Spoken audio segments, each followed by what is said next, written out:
ninguém conseguirá resistir a você todos os dias da sua vida. Assim como estive com Moisés, estarei com você. Nunca o deixarei, nunca o abandonarei. Seja forte, corajoso, porque você conduzirá esse povo para herdar a terra que prometi, sob juramento aos seus antepassados. Somente seja forte e muito corajoso. Tenha o cuidado de obedecer a toda a lei que o meu servo Moisés lhe ordenou. Não se desvie dela, nem para a direita, nem para a esquerda, para que você seja bem-sucedido por onde quer que andar. Amém. Então Josué foi aquele braço direito de Moisés. Em todos os momentos, Josué estava do lado de Moisés, sempre observando, sempre aprendendo, sempre interessado, sempre se doando seu tempo.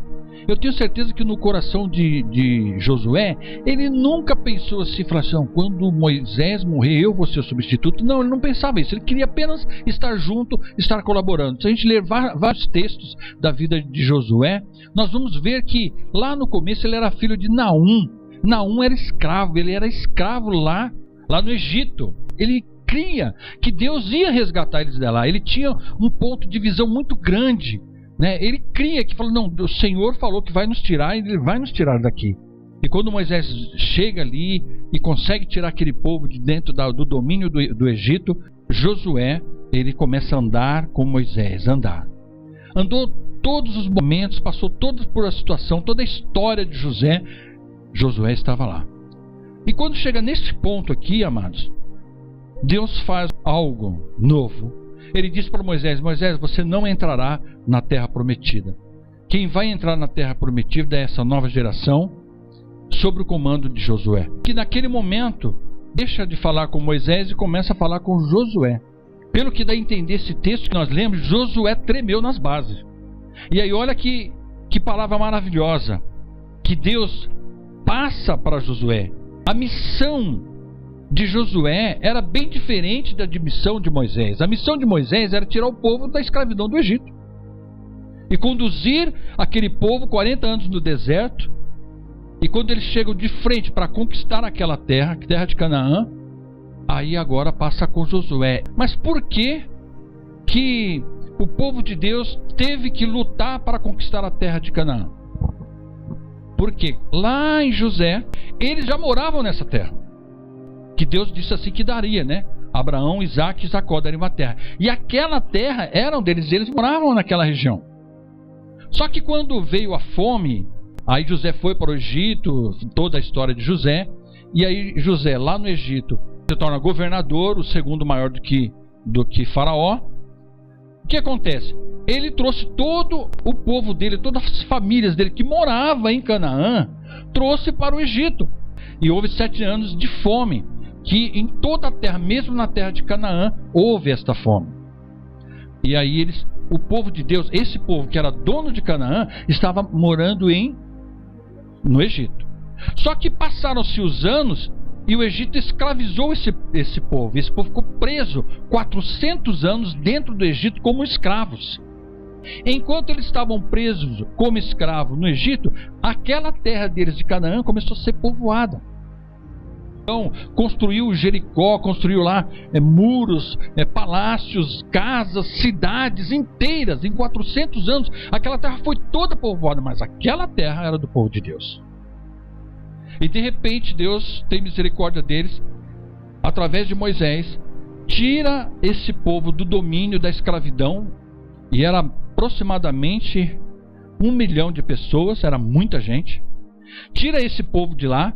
Aí por desobediência eles andam 40 anos no deserto para purificar o povo. E aí eles estão agora neste momento de frente àquela cidade, ou seja, de frente àquela região que era por particularidade deles, e tinha um povo morando e eles tinham que expulsar aquele povo da terra deles.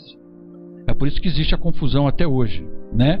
Às vezes quando a gente vai ler esse texto, a gente fala, mas por que Deus permitiu que tirasse o povo? Dá a impressão que o povo de Deus era que estava invadindo. Na verdade não, foi eles que invadiram enquanto o povo de Deus estava escravo 400 anos no Egito.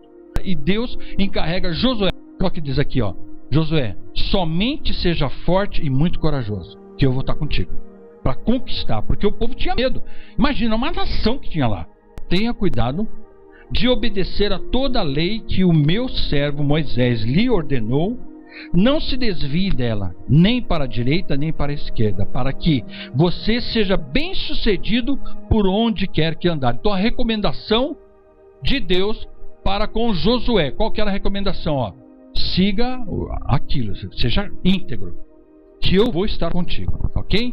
Então a vontade de Deus é que eu e você sejamos vitoriosos, essa vontade. Muitos pensam que ser vitorioso é não ter problemas, é aí que a gente se engana. Pensa na situação de Josué. Josué estava diante daquela região e ele tinha que tomar aquela região, mas não era um tomar. Deus poderia falar assim para ele: não, pode deixar que eu vou tirar tanta desculpa, vou convencer eles vão sair tudo quietinho e vocês vão entrar e tomar posse. No nosso pensamento seria isso.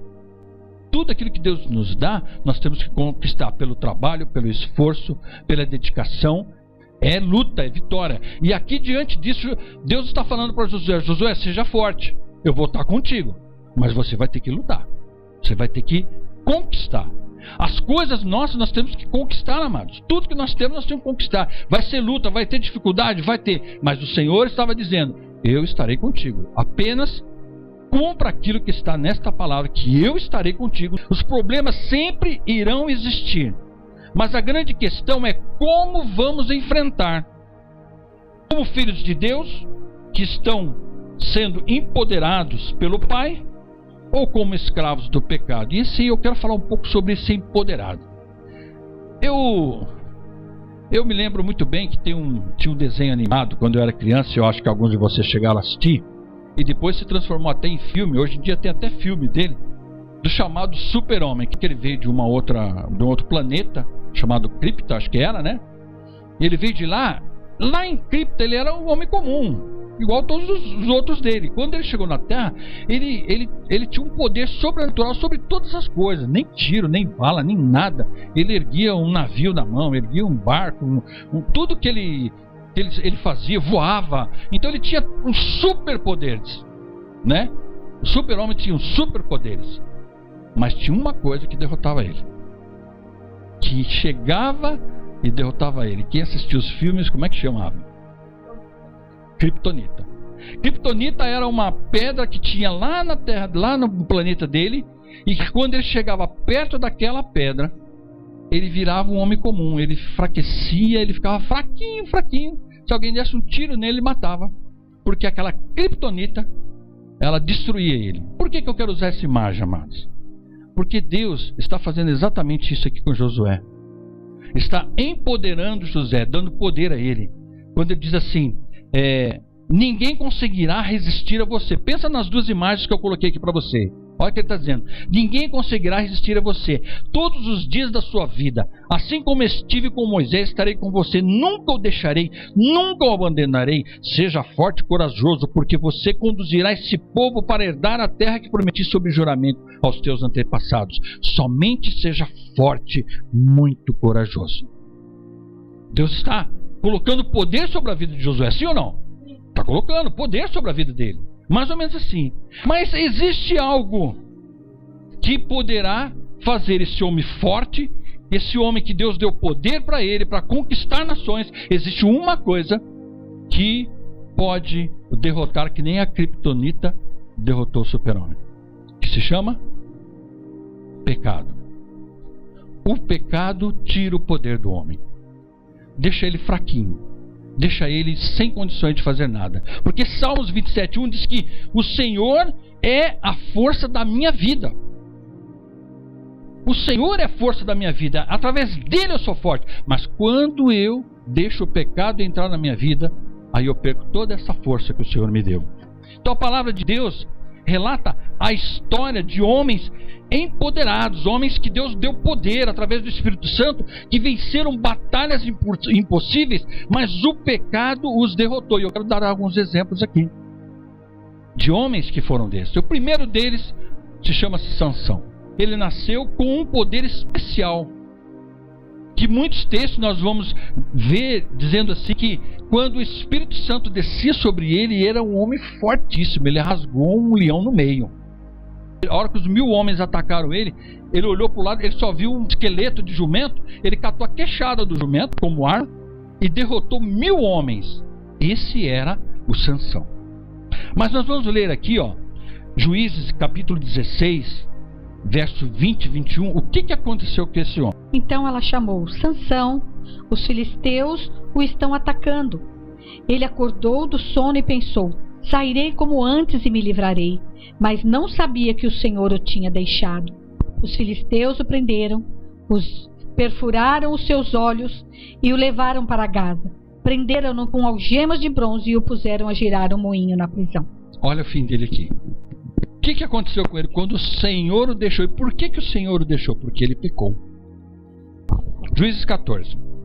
Desceu Sansão a Timná, vendo em Timná uma das filhas dos filisteus, subiu e declarou ao seu pai e à sua mãe e disse: vi uma mulher em Timná das filhas dos filisteus, tomai-ma, pois por esposa. Porém seu pai e sua mãe lhe disse: não há porventura mulher entre as filhas de seus irmãos ou entre todo o meu povo para que vás tomar esposa dos filisteus daqueles incircuncisos? Disse Sansão a seu pai: toma-me esta, porque só desta me agrado. Foi isso que aconteceu. A gente estudando depois mais com detalhes a vida de Sansão, nós vamos perceber que ele tinha o poder, ele estava empoderado.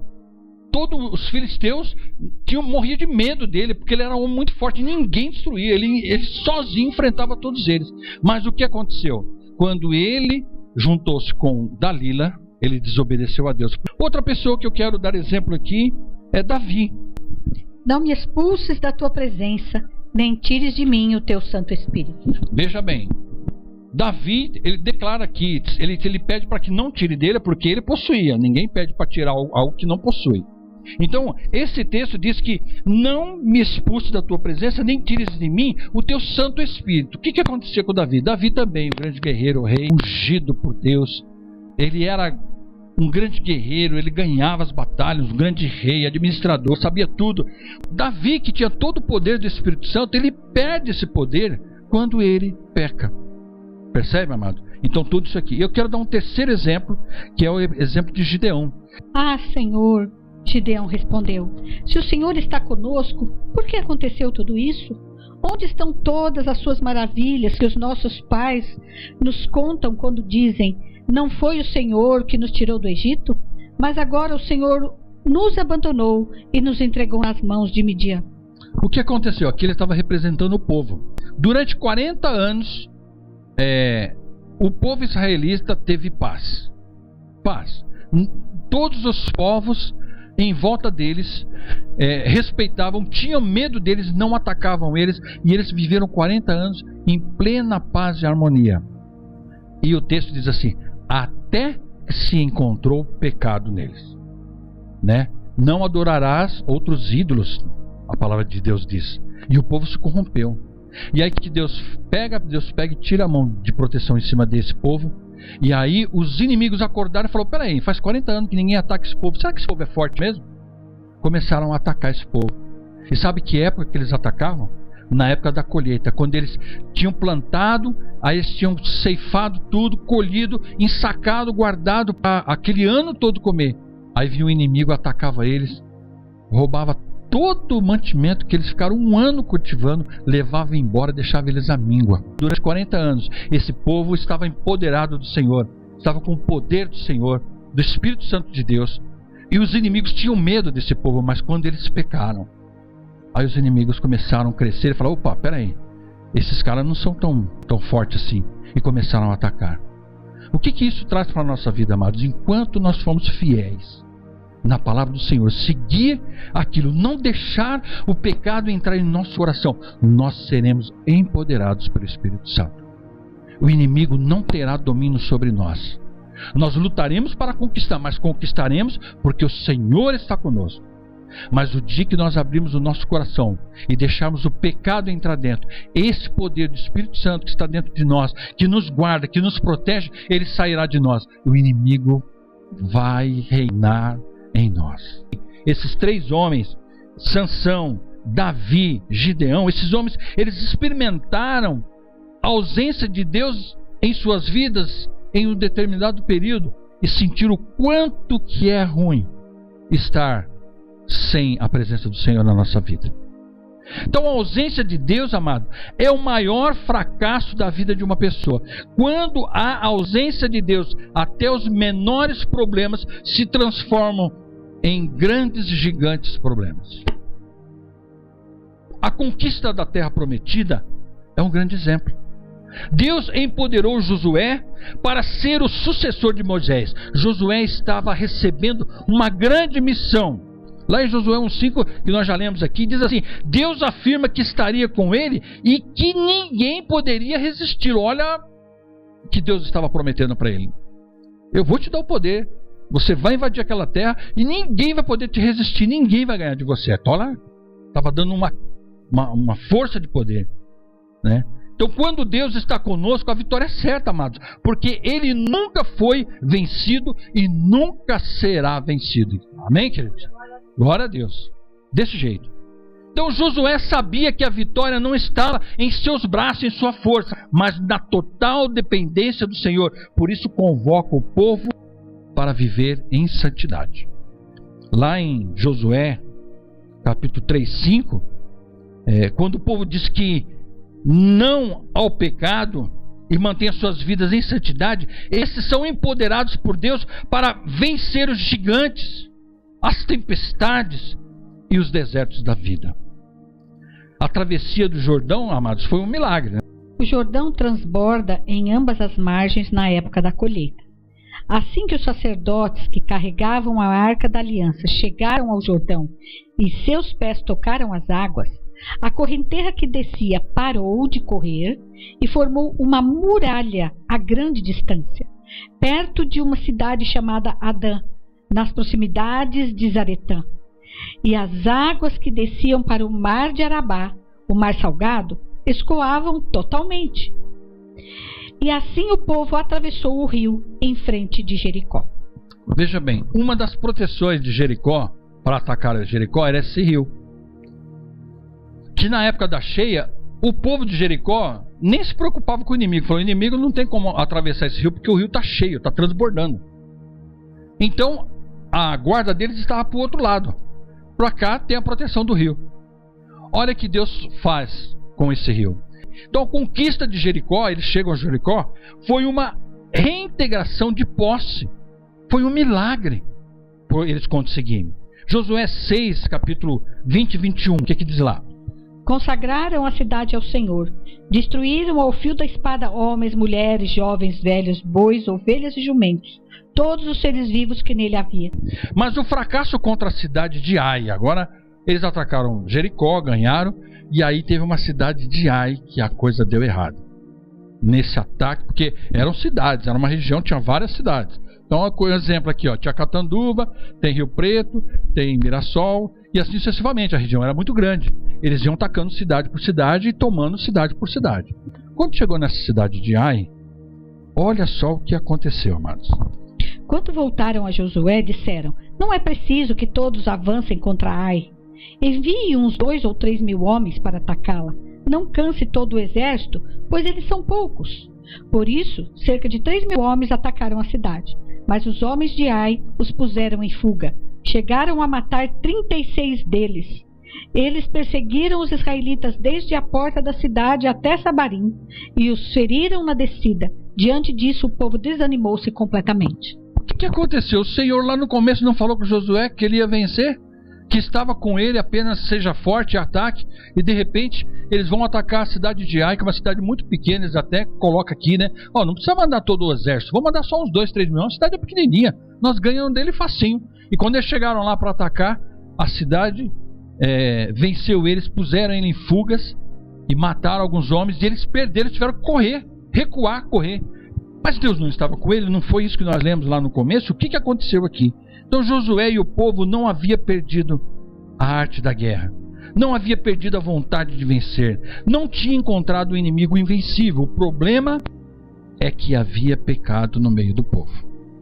A criptonita estava lá, o pecado estava lá. Então quando o pecado entra, Deus sai, e junto com Deus sai a vida vitoriosa. É isso que nós aprendemos na terra de Ai. Então Josué, diante da derrota, o que ele faz? Ele clama ao Senhor, fala: Senhor, o que aconteceu? Josué não tinha conhecimento do pecado, mas Deus tinha. Ele não sabia o que tinha acontecido, mas ele vai e clama ao Senhor. O Senhor disse a Josué: levante-se. Por que você está aí prostrado? Israel pecou. Violaram a aliança que eu lhes ordenei. Eles se apossaram de coisas consagradas, roubaram-nas, esconderam-nas e as colocaram junto de seus bens. Por isso os israelitas não conseguiram resistir aos inimigos. Fogem deles porque se tornaram merecedores da sua destruição. Não estarei mais com vocês, se não destruírem do meio de vocês o que foi consagrado à destruição. Veja, houve pecado no meio do povo. Porque assim, a bênção era para o povo. Josué estava no comando do povo. Mas quando um do povo pecou, aí todos pagaram o preço. Porque nós somos um corpo só. Qual que foi a ordem? Mas fiquem longe das coisas consagradas. Não se apossem de nenhuma delas, para que não sejam destruídos. Do contrário, trarão destruição e desgraça ao acampamento de Israel. Toda a prata, todo o ouro e todos os seus utensílios de bronze e de ferro são sagrados e pertencem ao Senhor e deverão ser levados para o seu tesouro. Existia uma ordem, amados. Existia algo que Deus tinha falado, que é para ninguém se apossar das coisas que existe, ouro, prata, tudo que existia, ninguém podia pegar para si.